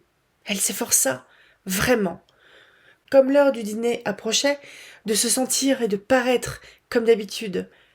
Mais il lui fut impossible de ne pas paraître très timide et mal à l'aise lorsque le visiteur entra dans la pièce. Elle n'aurait pu supposer qu'aucun concours de circonstances eût pu lui apporter tant de sensations pénibles le jour de la promotion de William. M. Crawford ne se contenta pas d'être dans la pièce. Il fut bientôt tout près d'elle. Il avait un mot à lui remettre de la part de sa sœur. Fanny ne pouvait pas le regarder, mais il n'y eut pas de rappel de la folie passée dans sa voix. Elle prit connaissance de la note immédiatement, heureuse d'avoir quelque chose à faire, et heureuse tout en lisant de sentir que les bavardages de tante Noris, également invitée à dîner, la poussaient à l'arrière de la scène. « Ma chère Fanny, car maintenant je peux t'appeler toujours ainsi, au grand soulagement de ma langue qui a toujours trébuché sur le Mademoiselle Price les 6 dernières semaines. Je ne peux pas laisser partir mon frère sans vous envoyer quelques lignes de félicitations, de plus joyeux consentement et d'approbation. Je continue, ma chère Fanny, sans peur. Il ne peut y avoir de difficultés notoires. J'ose supposer que l'assurance de mon consentement sera de quelque importance. Ainsi, vous pouvez lui sourire de votre plus doux sourire cet après-midi, et renvoyez-le-moi, encore plus heureux qu'il n'est parti. Affectueusement, Mary Crawford. C'étaient des expressions qui ne faisaient aucun bien à Fanny, car bien qu'elle lût trop rapidement et dans une trop grande confusion pour se former une opinion claire à propos de la signification du message de mademoiselle Crawford, il lui était évident qu'elle avait l'intention de la féliciter au sujet de l'attachement de son frère, et même de sembler croire qu'il était sérieux. Elle ne savait que croire et que faire. Il y avait quelque chose de désastreux dans la pensée que cet attachement pût être sérieux. Elle ne savait que croire et que faire. Elle était très perplexe et très agitée. Elle était désemparée chaque fois que M. Crawford lui adressait la parole, et il ne le faisait que trop souvent. Et elle appréhendait qu'il y eût dans sa voix et dans ses manières un quelque chose qui en était absent quand il parlait aux autres. Son aisance, au cours du dîner de ce jour, était détruite. Elle pouvait à peine manger quelque chose, et comme sir Thomas remarquait aimablement que la joie lui avait coupé l'appétit, elle était prête à mourir de honte, effrayée de l'interprétation éventuelle de M. Crawford. Rien n'aurait pu la faire regarder à droite, où il se trouvait, mais elle sentait que ses yeux étaient immédiatement fixés sur elle. Elle était encore plus silencieuse que de coutume. Elle pouvait à peine dire un mot, lorsque William était le sujet de conversation, car la louange venait toujours de droite, et c'était là qu'était sa souffrance. Elle pensait que Lady Bertram prolongeait plus que jamais le dîner, et elle commença à désespérer de pouvoir partir jamais. Mais à la fin, elle se trouvait au salon, et elle fut capable de penser, comme elle le voulait, tandis que ses tantes achevaient de parler de l'avancement de William. Madame Norris semblait aussi enchantée de l'économie que cela représentait pour sir Thomas que de n'importe quel autre point. Maintenant, William pourra subvenir à ses propres besoins, ce qui fera une grande différence pour son oncle, car elle ne savait pas combien il avait coûté à son oncle. Et en effet, cela fera une certaine différence dans ses cadeaux, aussi. Elle était très contente d'avoir donné à William ce qu'elle lui avait donné, au moment du départ, très contente en effet, qu'il lui ait été possible, sans difficulté matérielle, de lui donner quelque chose de plutôt important, justement à ce moment. C'est-à-dire important pour elle, pour ses moyens limités, car maintenant cela lui sera très utile pour garnir sa cabine. Elle savait qu'il aurait à faire face à de grosses dépenses, qu'il aurait à acheter beaucoup de choses. Mais il était certain que son père et sa mère seraient à même de lui procurer les choses nécessaires à très bon compte. Mais elle était très contente d'avoir pu y contribuer, avec son eau-bol. « Je suis contente que vous lui ayez donné quelque chose d'important, » dit Lady Bertram, d'un calme sans méfiance, « car moi, je ne lui ai donné que 10 livres. » « Vraiment ?» s'écria madame Norris en rougissant. « Il a dû nous quitter avec ses poches bien garnies, et de plus, son voyage à Londres ne lui a rien coûté. »« Sir Thomas m'a dit que 10 livres seraient suffisantes. » Madame Norris n'était pas du tout disposée à en discuter la suffisance. Commença à traiter la matière à un autre point de vue. « C'est étonnant, dit-elle, ce que les jeunes gens coûtent à leurs amis pour être élevés et pour aller dans le monde. Ils pensent peu à combien monte la somme que leurs parents, ou leurs oncles, ou leurs tantes paient au cours d'une année. Voici présentement les enfants de ma sœur Price. Prenez-les ensemble. J'ose dire que personne ne pourrait s'imaginer la somme qu'ils coûtent chaque année à sir Thomas, pour ne rien dire de ce que je fais pour eux. »« C'est très juste ce que vous dites, sœur. Mais pauvres petits, ils ne peuvent rien y faire, et vous le savez, cela fait peu de différence pour sir Thomas. Fanny, William ne doit pas oublier mon châle s'il va aux Indes orientales, et je lui donnerai une commission pour tout ce qu'il rapportera de valeur, en plus de cela. J'espère qu'il pourra aller aux Indes orientales, afin que je puisse avoir mon châle. Je pense que j'aurai 2 châles, Fanny. » Pendant ce temps, Fanny, ne parlant que quand elle ne pouvait l'éviter, essayait sérieusement de comprendre quel était le but de monsieur et mademoiselle Crawford. Tout au monde s'opposait à ce qu'ils fussent sérieux, et leurs paroles, et leurs manières. Tout ce qui était naturel, probable et raisonnable y était opposé. Toutes leurs habitudes, leurs pensées et ses propres faiblesses. Comment avait-elle pu éveiller un attachement sérieux chez un homme qui en avait vu tant, qui avait été admiré par tant de femmes, et avait flirté avec tant de femmes, infiniment supérieures à elle? Un homme qui semblait si peu ouvert aux impressions sérieuses, qui pensait si légèrement, d'une façon si insouciante et si insensible à de tels points, qui était tout pour le monde, et ne semblait trouver personne qui lui fût essentiellement nécessaire. Et de plus, l'on pouvait penser que sa sœur, avec ses notions élevées et mondaines en matière matrimoniale, ne favoriserait rien de sérieux dans ce domaine. Rien ne pourrait être moins naturel dans les 2 cas. Fanny était honteuse de ses propres doutes. Tout était plus probable qu'un attachement profond, ou une approbation sérieuse à son égard. Elle s'était bien convaincue de la chose lorsque sir Thomas et M. Crawford la rejoignirent. La difficulté était d'avoir une conviction aussi absolue, quand M. Crawford était dans la pièce. Car 1 ou 2 fois, un regard semblait s'appesantir sur elle, qu'elle ne sut comment situer dans l'intention générale du jeune homme. Dans n'importe quel autre homme, elle aurait été sûre que cela signifiait quelque chose de très sérieux et de très défini. Mais elle continua à essayer de croire que ce n'était rien de plus que ce qu'elle avait vu, dans ses yeux, pour ses cousines et 50 autres femmes. Elle pensait qu'il souhaitait lui parler à l'abri des oreilles des autres.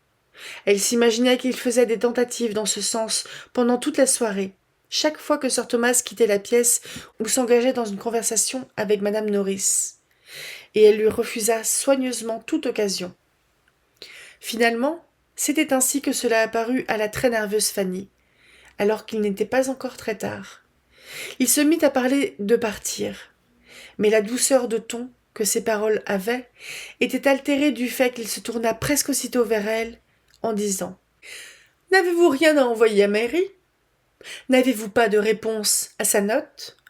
Elle serait bien peinée si elle ne recevait rien de vous.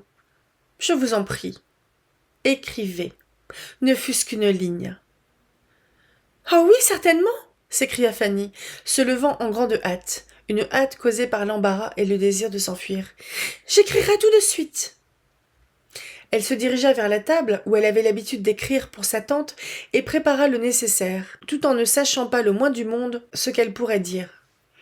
Elle n'avait lu qu'une fois la note de mademoiselle Crawford, et répondre à quelque chose qui avait été compris si imparfaitement était très désolant. Comme elle avait peu d'expérience dans cette sorte de correspondance, elle aurait des scrupules et des craintes pour le style, mais quelque chose devait être écrit immédiatement, et avec le sentiment bien décidé de ne pas paraître songer à une intention réelle. Elle écrivit ainsi, l'esprit aussi troublé que la main.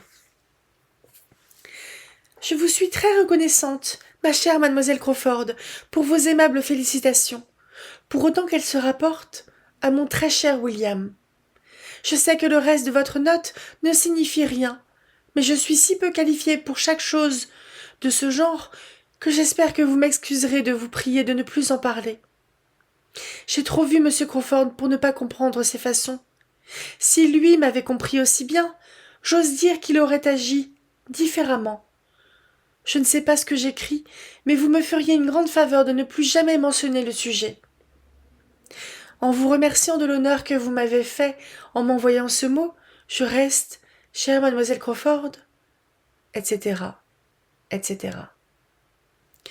La conclusion était à peine lisible, à cause d'une croissante frayeur, lorsqu'elle découvrit que, sous couvert de recevoir la note, M. Crawford s'approchait d'elle. Vous ne pouvez penser que j'ai l'intention de vous faire vous dépêcher, dit-il à voix basse, sentant l'étonnante agitation avec laquelle elle avait rédigé la note. Vous ne pouvez penser que j'ai de telles intentions.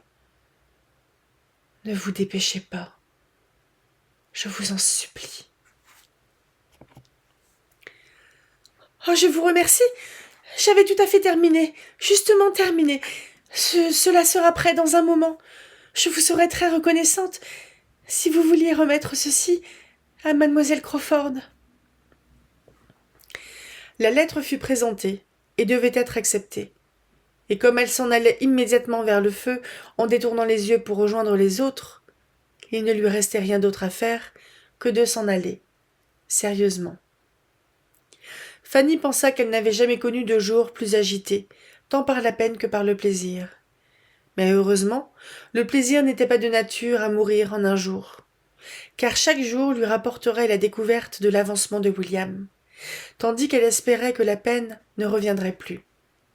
Elle savait, sans aucun doute, que sa lettre paraîtrait excessivement mal écrite, que le style ferait honte à un enfant, car sa détresse ne lui avait pas laissé la possibilité d'en arranger les termes.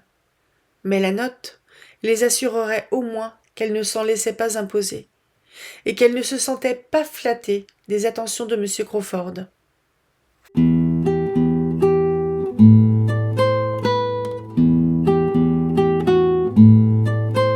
Bonjour et bienvenue dans ce nouveau vlog lecture sur Mansfield Park de Jane Austen. On vient de finir la deuxième partie.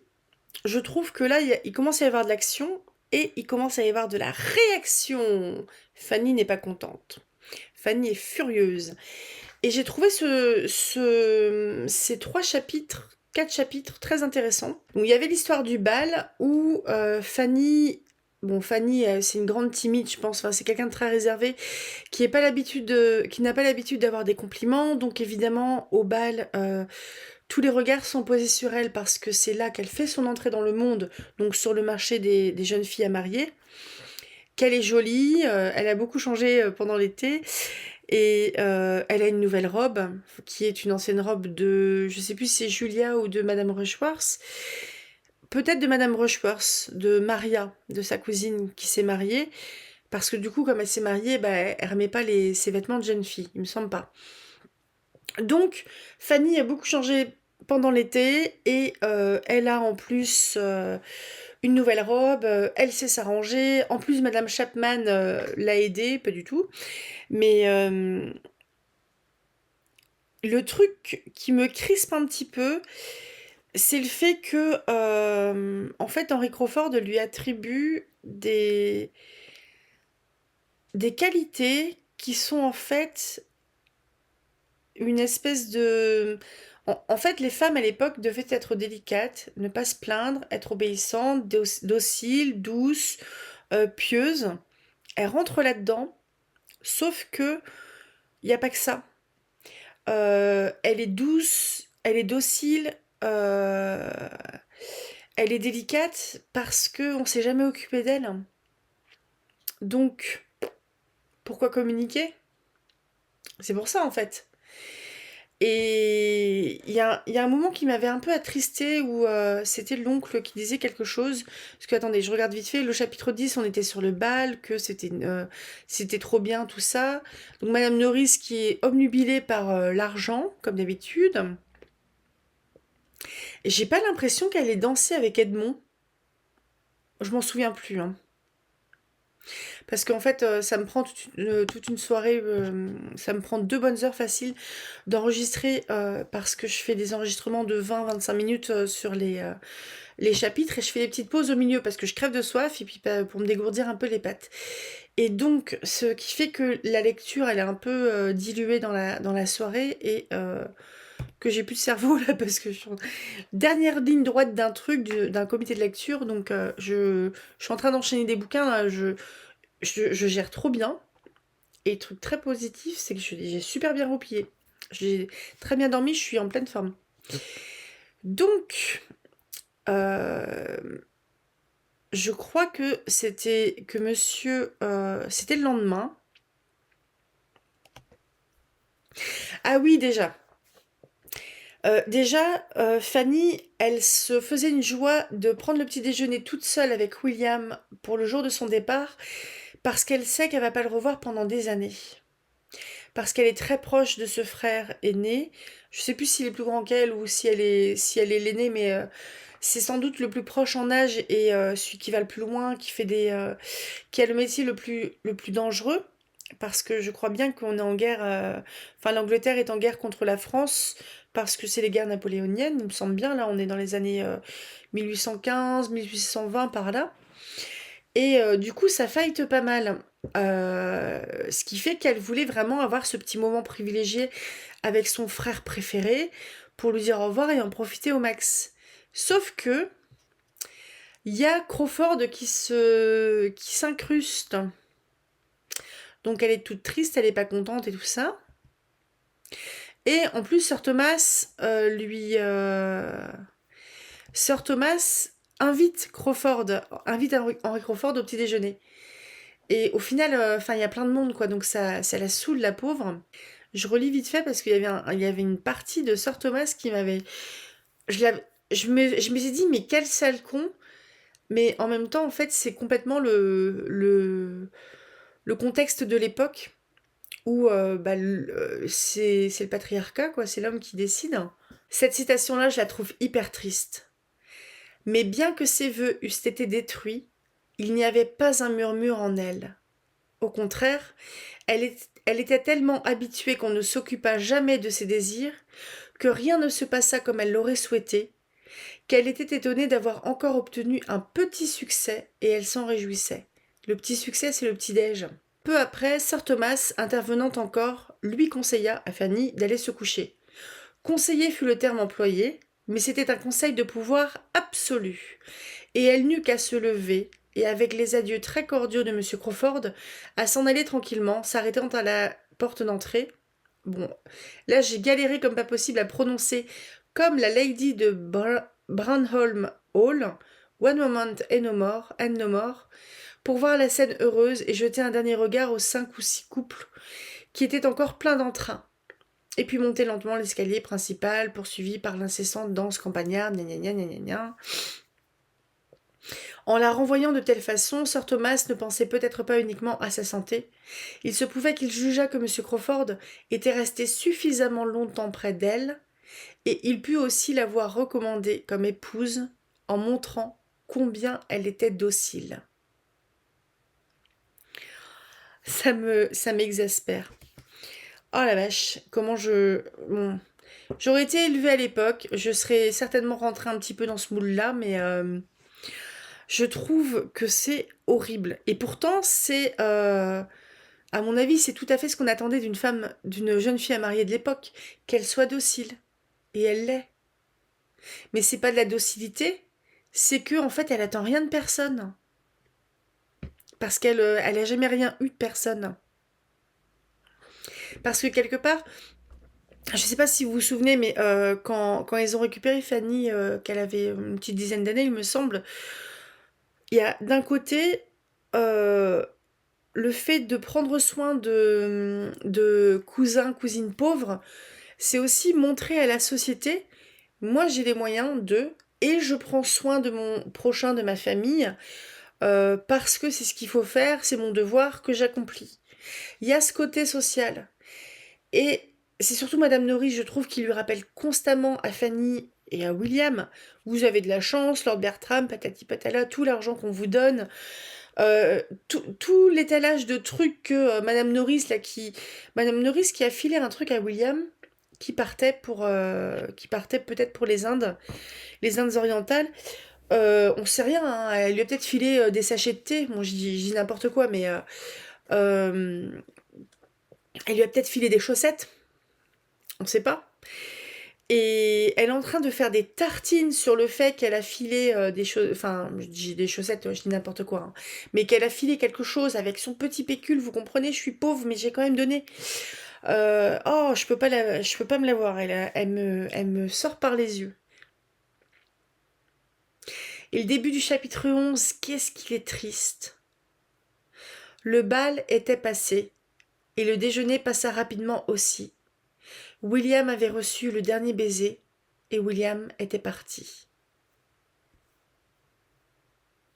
Donc elle est toute triste, Choupette, parce que William est parti. Et il me semble bien que c'est là. Elle continue à s'occuper de sa tante. Elle s'ennuie parce que tous les jeunes sont partis. Edmond, il n'est pas revenu. Enfin, Edmond, il n'est pas là. Il est reparti peut-être, parce qu'il était au bal la veille. Mais j'ai pas l'impression qu'ils aient dansé tous les deux. Il y a une discussion entre Lady Bertram et Sir Thomas, donc le mari et la femme, l'oncle et la tante.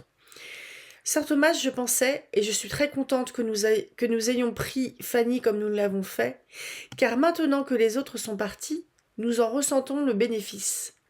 Parce que Fanny, elle est restée. Et Fanny, elle s'occupe de Lady Bertram, qui a 3 neurones qui clignotent, et qui est pas foutue de jouer aux cartes, toute seule. Et Sir Thomas de répondre, très juste, nous montrons à Fanny quelle bonne personne nous la jugeons, en la complimentant en face. Les petites miettes qu'on donne. Elle est maintenant une compagnie très appréciable. Si nous avons été bons pour elle, elle nous est bien nécessaire maintenant.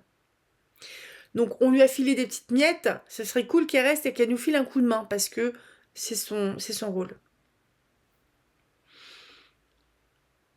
Oui, dit Lady Bertram instantanément, c'est une consolation de savoir qu'au moins elle, nous l'aurons toujours. Bon, Lady Bertram, faut pas trop écouter ce qu'elle dit parce qu'elle plane à 15 000. Parce que je pense que là, Sir Thomas, il a très bien capté que Henry Crawford veut se marier avec elle.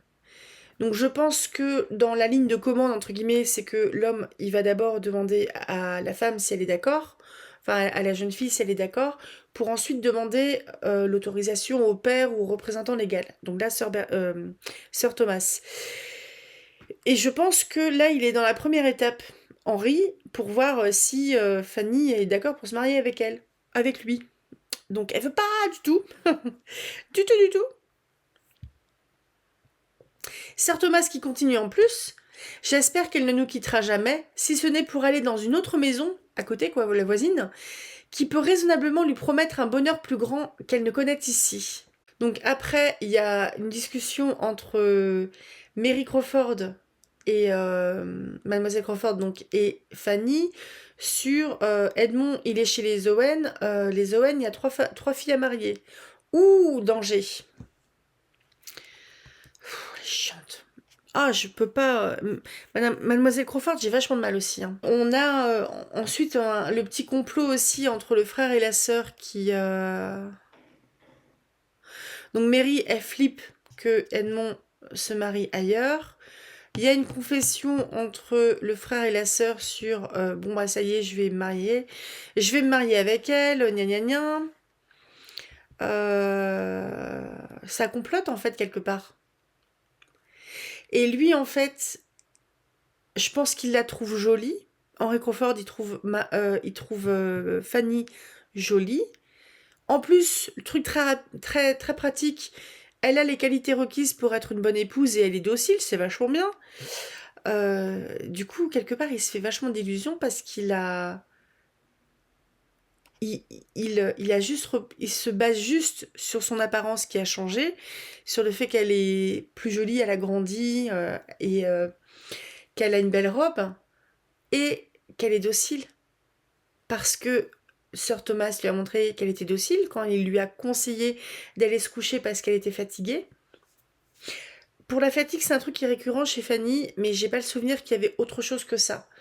Je pense que tout simplement, on lui demande de faire plein de trucs dans la journée, qu'elle se coupe en 15 pour satisfaire un petit peu tout le monde, et que du coup, elle est crevée. Je pense que c'est ça. Je pense que les gens la vampirisent. Fanny, c'est Henry Crawford qui dit, est exactement la femme qualifiée pour écarter tout préjudice d'un homme tel que le général. Car elle est exactement le genre de femme que le général croit ne pas exister au monde. Elle est justement l'impossibilité qu'il décrivait, si en effet il avait suffisamment de délicatesse de langue pour esquisser ses propres idées. Et surtout, il pensait pas choper un râteau parce que je pense que je ne la demanderai pas en vain. Je pourrais si complètement avoir confiance en elle, et c'est cela que je veux. Le dernier chapitre, c'était la demande, et on voit bien que en fait, Fanny, elle est en panique totale. Et lui, il est super collant, et lui, en fait, il envisage même pas qu'elle dise non. Vous sentez arriver le gros souci là ou pas? Moi, franchement, c'est un personnage qui me touche. Bon, la première partie, on est d'accord, elle était super longue. La deuxième, je la trouve un peu plus dynamique. Mais la troisième, je pense qu'elle va être du feu de Dieu. Je pense que c'est un livre qui est fait comme ça. Fanny, elle supplie Henry Crawford de ne pas lui faire la demande. Et il continue. Et il continue, et il continue, et il continue. Il ne l'écoute pas. Comme tout le monde. Personne ne l'écoute. Personne ne fait attention à ce qu'elle dit. La pauvre, mais pourquoi? Oh putain. Ça me fait penser en fait à un personnage qui a plus de caractère quelque part, qui a un caractère plus affirmé. Fanny, elle n'a pas un caractère affirmé. Fanny, elle est très réservée, elle est docile par défaut. Mais Jane Eyre, en fait, elle a un sacré putain de caractère. Il faudra que je lise celui-là. C'est possible que je me demande si je vais pas essayer de le lire cet hiver. Parce que, vous voyez, j'ai envie de... Mais je crois que j'avais déjà fait cette espèce de comparaison. Fanny, c'est un petit peu de Jane Eyre, mais avant que Jane Eyre ne s'affirme. Mais je trouve que c'est un peu... Il me semble que qu'elle s'appelle Eugénie ou Félicie de Un cœur simple de Flaubert. C'est une gouvernante qui s'est toujours pliée en quatre en fait pour les personnes les personnes qui l'employaient, qui devient à moitié bigote et à moitié enfin qui se retrouve en fait à la fin de sa vie à vénérer un perroquet empaillé qu'on lui a filé parce que personne n'en voulait et qu'elle l'a toujours trouvé trop beau. C'est une femme qui est très bigote, qui n'a pas une grande culture, qui lit juste sa Bible en gros, et qui a toujours été là pour tout le monde, et tout le monde lui a marché sur la tronche tout le temps. C'est une toute petite nouvelle. Vous pouvez la retrouver sur YouTube, comme c'est libre de droit, vous pouvez la retrouver si vous voulez l'écouter en livre audio. Je suis pas persuadée que je le lirai. J'aime bien cette nouvelle, hein, mais je la trouve trop triste en fait. Et donc il insiste, Henry Crawford. Et ma pauvre Fanny, elle fait sa petite réponse à Mary, alors qu'elle n'est pas en possession de ses moyens, comme on dit, parce qu'elle est bouleversée et qu'elle sait pas. Elle ne sait pas comment se dépatouiller de tout ça. Au moins, elle dit à Mary Crawford, en fait, je vais dire non. Vous n'insistez pas à me parler plus de ça. Je veux pas. Elle le dit non. Elle le dit. Ouais. Bref, moi, franchement, c'est un personnage qui me touche. C'est un personnage qui me touche parce que c'est un personnage qui est super vulnérable et soit on a envie de la secouer, donc là c'est bon, là elle a été secouée, c'est bon, ça va venir, ça va réagir, mais c'est un personnage qu'on a envie de protéger. En fait, c'est tout à fait le genre de fille qui va se faire emmerder par le gros relou en soirée, où va falloir s'asseoir à côté d'elle pour que l'autre il dégage, en gros. Euh, Moi j'aime bien Fanny, j'aime bien. Je pense que c'est une espèce de petite révolte beaucoup plus silencieuse et qui est à peine consciente. Alors que par exemple, Elisabeth Bennet, elle est beaucoup plus flamboyante. J'adorerais, moi, lire un Orgueil et Préjugés, mais après le mariage. Parce que ça peut donner avec Darcy, qui a quand même son petit caractère aussi, et qui est droit dans ses bottes. Mais elle aussi. Donc je trouve que le truc qui est assez intéressant, c'est que dans les héros, hein, les héros austiniens, donc pas les antagonistes, on a quand même des gens qui sont honnêtes, qui sont droits dans leurs bottes, qui font les choses comme il faut, même si par exemple des fois, dans Raison et Sensibilité, Marianne, ça dépend des versions, elle pouvait avoir, comme elle est assez grandiloquente, assez théâtrale, elle pouvait avoir des réactions assez vives, assez injustes et blessantes, mais parce au final, elle est assez égoïste, quoi, elle est assez renfermée sur elle-même. Il y a deux héroïnes hein, dans Raison et Sensibilité. Dans Orgueil et Préjugés, pareil, Elisabeth, elle peut être vexante, mais je pense qu'elle fait attention. Je pense que sur un coup de nerf, Elisabeth peut dire un truc qui peut chercher à blesser. Et je pense que derrière, elle va culpabiliser. Fanny, c'est quelqu'un qui ne veut pas blesser. C'est impensable pour elle de blesser. Pourtant, là, elle va être obligée de dire un non. On va voir comment ça va se passer du coup. Mais bon, je vous dis pas grand chose parce que là, elle l'a dit, elle l'a écrit, genre foutez-moi la paix. Hein. Mais j'ai hâte de voir ce que ça va donner. Et je me souviens plus de l'ordre des événements parce qu'il me semblait qu'il y avait autre chose qui se passait dans l'adaptation que j'ai pas vu encore dans le livre. Je sais pas si ça va se passer ou pas, donc je préfère rien vous dire. Mais c'est un truc terribly shocking. Vous allez être trop choqués si ça se produit. Mais bon, enfin, bon, c'est un truc qui est très choquant pour l'époque et c'est un truc qui maintenant, enfin, à part dire ouais, c'est quand même pas super, c'est pas super moral. C'est un truc qui est relativement banal quoi maintenant. Enfin, je pense. Je pense que je vais m'arrêter là parce que cette vidéo va être très longue. On se retrouve. Je sais pas encore si je vais faire une vidéo mercredi. Je pense que je ferai quand même Sherlock et Fanny. J'ai pas envie de lâcher Fanny parce que. Alors, je crois. Je vais essayer de me dépatouiller pour qu'il ne reste que 5 semaines. Ce qui va nous arriver à fin septembre à peu près. Parce que là, il reste. Je vais calculer à la louche. Il reste à la louche 120 pages. Et donc, je vais essayer de faire un peu groupir. Je vais peut-être même essayer de faire sous 4 semaines, pourquoi pas. Je suis pas sûre que je vais réussir parce que après, si les vidéos sont très longues, bah, c'est autant de temps en plus pour les monter. Donc voilà. J'espère que ça vous plaît. N'hésitez pas à me donner vos théories si ça vous plaît. Si cette héroïne en fait vous fait penser à d'autres personnes aussi, d'autres personnages, n'hésitez pas à me le dire. Parce que c'est un type de personnage que j'aime bien, que j'aimerais bien voir ailleurs. Et ouais, voilà. Donc bon, je me tais parce que là je suis trop. Je suis. Vidéo longue, vidéo à monter, donc stop, on se tait. Je vous souhaite un très bon dimanche. À la prochaine, je sais pas trop quand exactement. De toute façon, moi j'ai un truc qui va se terminer là dans les quelques jours qui viennent. Le comité de lecture, le gros morceau, ce qui fait que je vais être libre. Donc je vais surtout, je crois que ça va se résumer chez moi au fait de me jeter dans ma bibliothèque et de bouquiner des trucs qui entre guillemets me sont pas imposés. Parce que même si j'ai une activité professionnelle qui fait que je lis des manuscrits qu'on me confie et que dans le cadre des comités de lecture, j'ai pu lire des manuscrits ou des romans publiés, mais ça c'était le roman du Salon de la Romance, ça reste quelque part de la lecture obligatoire parce qu'il faut que je lise et que je dise ce que j'en pense ou que je lise et que je travaille le texte avec l'auteur. Mais du coup, bah, j'ai envie de retrouver de la lecture loisir, la lecture plaisir. Donc j'ai hâte dans une semaine, une dizaine de jours, là ça devrait être bon. Donc on verra. Mais de toute façon, comme je vous l'ai dit, je vais ralentir un petit peu sur YouTube. Peut-être, je vais sans doute faire une vraie pause une fois que j'aurai fini Fanny. Enfin, une fois que j'aurai terminé Mansfield Park.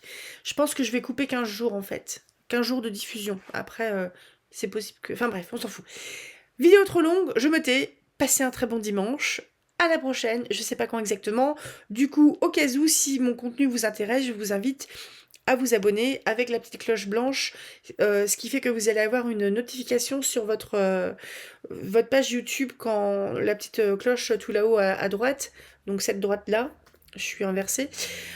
Donc, je vous invite à vous abonner parce que là, ça va être juste des publications un peu plus sporadiques avant que de retrouver un truc plus régulier d'ici un mois et demi. À tout bientôt. Salut.